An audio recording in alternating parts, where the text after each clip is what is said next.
Bonjour chez vous, très heureux de vous retrouver pour une nouvelle édition d'Africa 2.0. Au menu de ce quart d'heure consacré à l'évolution du numérique sur le continent, des initiatives en faveur de la démocratisation d'Internet, nous allons à la rencontre de Annick Nga-Aïssi, elle est gérante du café Espresso House. Elle nous explique comment le numérique et la restauration haut de gamme peuvent faire bon ménage. Rendez-vous détente, convivialité et business dans quelques instants. À suivre également la migration de la télévision vers le numérique en Afrique, qu'a pratique le Cameroun, que vont dépenser les ménages et comment les magasins se préparent à affronter cette révolution. Et puis nous verrons si le Samsung Galaxy S4 est réellement un appareil design fort Africa. C'est vers la fin du programme. Mais avant, voici le buzz de la semaine.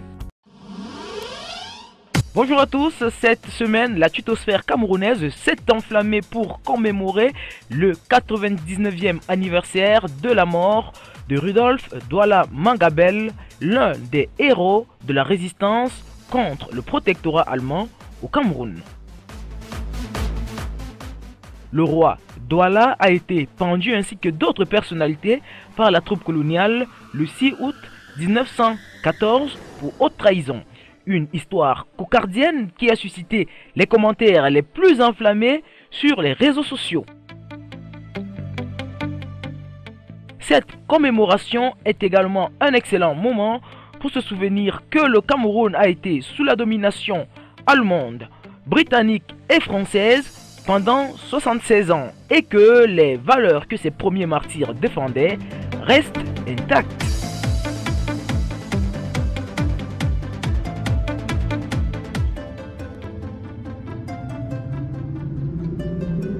La migration de la télévision vers le numérique, c'est pour 2015. Si certains pays comme le Kenya disent vouloir prendre de l'avance en commençant le processus dès décembre prochain, le Cameroun compte bien attendre les délais fixés par l'Union internationale des télécommunications. Les équipes d'Africa 2.0 sont allées voir comment les clients et les magasins de distribution préparent cette révolution. Et le moins que l'on puisse dire, eh bien, c'est que les habitudes changent à grands pas.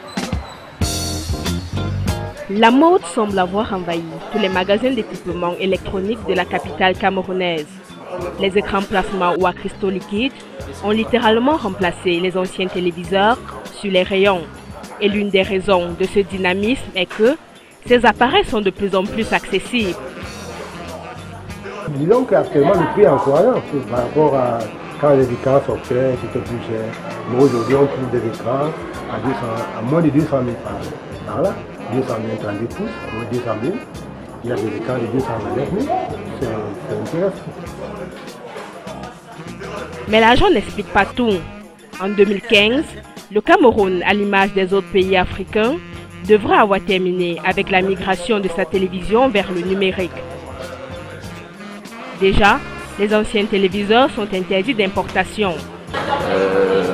Moi, j'essaye un peu de m'arrimer à cette décision du gouvernement-là. De fait, les habitudes de consommation semblent changer rapidement auprès des clients. Plus les années passent, plus la révolution arrive en termes d'appareils électroniques. J'essaye un peu justement de vivre l'époque actuelle. Un écran plasma, ça fait plus joli, ça fait plus beau. L'image est plus belle, la dimension, le design, tout ça, c'est assez plaisant.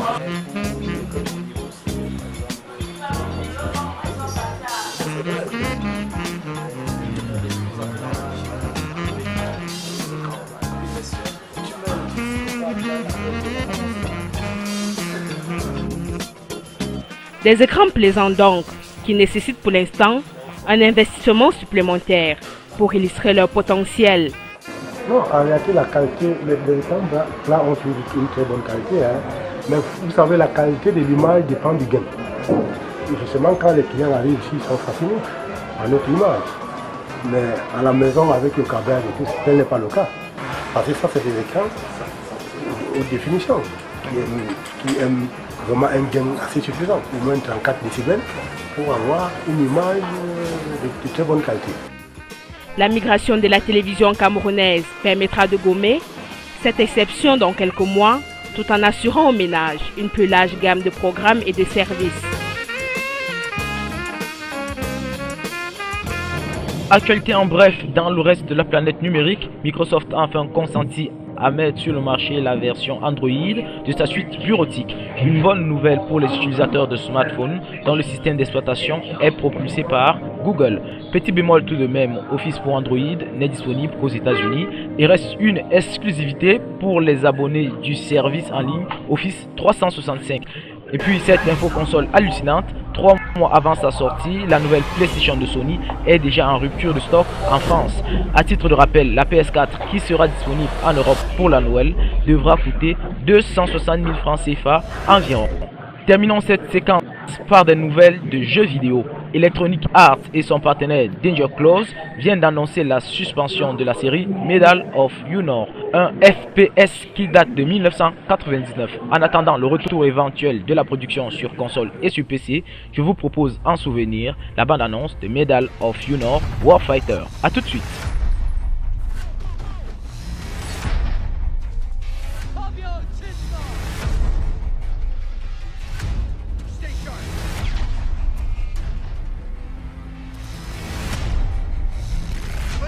Charge! Cover us!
Africa 2.0, je vous amène à présent à la rencontre d'une initiative originale au quartier Bastos à Yaoundé.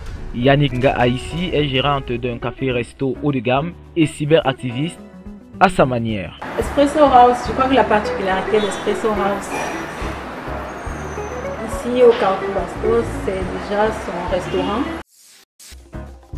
Son restaurant à travers ses plats, parce que nous avons des plats maison, c'est son service de qualité et aussi son cyber, parce que ce n'est pas évident de trouver dans les restaurants, de combiner les restaurants et cyber. Donc voilà, c'est un truc que nous avons pensé et puis nous nous sommes dit voilà, étant dans un coin aussi stratégique, pourquoi ne pas mettre en place un cyber dans la mesure où nous avons beaucoup de points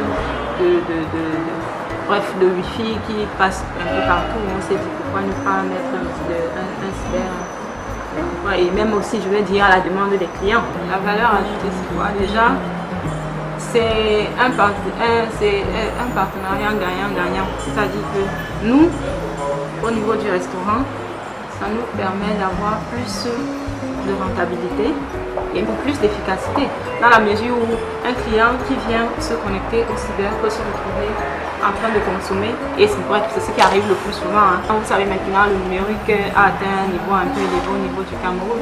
Un client peut être assis là avec juste son téléphone, va juste acheter un ticket, malgré qu'il est en train de poser, de se détendre et travailler en même temps sur Internet. Alors du coup, le client trouve son compte et nous aussi. Le Samsung Galaxy S4 est une merveille de technologie si on en croit les équipes marketing du constructeur coréen.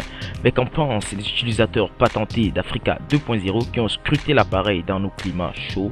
Le Samsung Galaxy S4, tropicalisé ou pas tropicalisé, avis partagé, controverse et résultats. Le Samsung Galaxy S4 n'a pas à rougir dans le monde très concurrentiel des smartphones. Mais à quel point ce téléphone très haut de gamme s'intègre-t-il dans la richesse de la vie africaine au quotidien? S'agit-il d'un appareil conçu pour l'Afrique?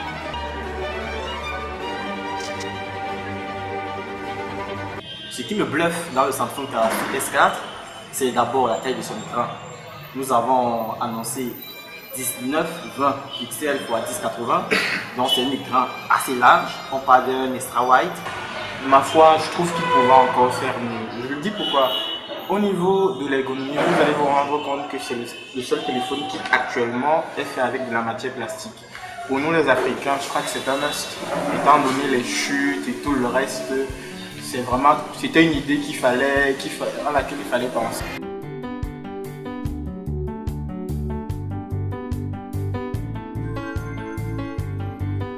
La luminosité, elle est retravaillée dans le Samsung Galaxy S4 pour avoir des couleurs plus vives et plus réelles.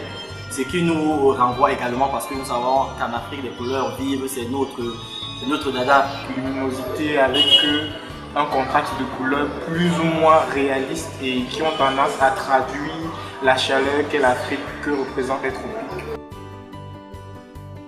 La navigation dans le Samsung Galaxy S4 avec le nouveau système Android 4.2 est beaucoup plus fluide parce que nous avons des applications de manière intuitive qui sont disposées, le nouveau système Soundbox qui est également implémenté. Au niveau des logiciels et des applications, je pense que là Samsung a légèrement oublié la zone tropicale.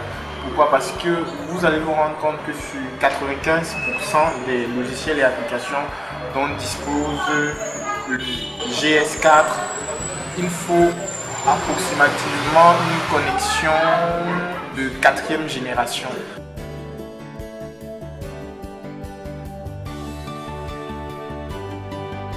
C'est un téléphone qui supporte assez bien, on voit rarement des problèmes de circuit de charge.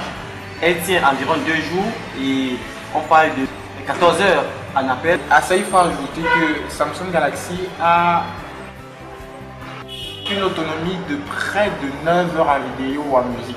Vous voyez que c'est énorme.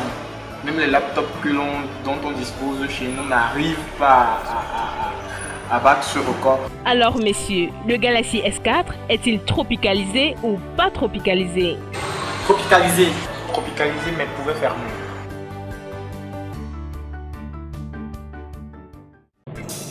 Merci à tous d'avoir été en notre compagnie pour cette édition d'Africa 2.0. Pendant la semaine, retrouvons-nous sur les réseaux sociaux, Facebook et Twitter. Et bien sûr, vous pouvez revoir ce programme dès maintenant sur notre chaîne YouTube. Nous serons encore là la semaine prochaine pour une nouvelle aventure numérique en Afrique. Restez connectés. Au revoir.